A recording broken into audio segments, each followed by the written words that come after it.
Hey guys, Phil here. If you're thinking about buying an investment property, perhaps you should look at the way that you select what area you're going to be buying in a little bit differently. For me, when I'm selecting an area, I kind of think of it a little bit like I'm planting a fruit tree. Let me show you why.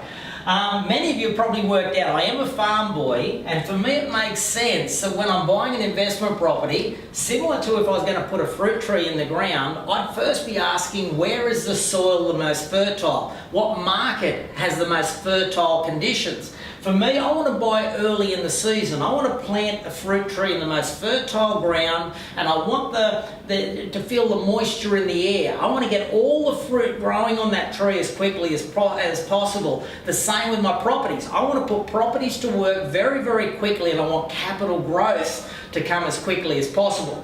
So when I'm selecting an area to put that fruit tree in, I would want to plant it very early. I'd want to put it into the ground. I'd want all of that capital growth to be in my pocket. I'd want all that fruit to be mine. And then I'd obviously look at a process of holding that fruit tree over years, and it's going to get bigger and more fertile and produce even more growth. Even though it may have an off season, the seasons will continue, and hopefully I'll look back over many seasons and that property is going to have produced a lot of capital growth cycle on cycle on cycle. But when I'm using this equity, or when I'm using this fruit to buy the next property, what I would do is I would pick an alternate cycle.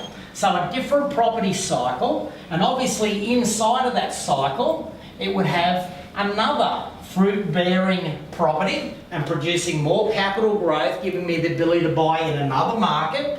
And of course those cycles would continue. Every time I plant a great quality investment into my portfolio, I would continue to build an orchard of properties in multiple cycles all over Australia. Small, sweet fruit, always producing fruit, and allowing me every time I find a great market to look back at my orchard of properties and think, which one am I going to harvest some capital growth from, allowing me to buy in the next growth market.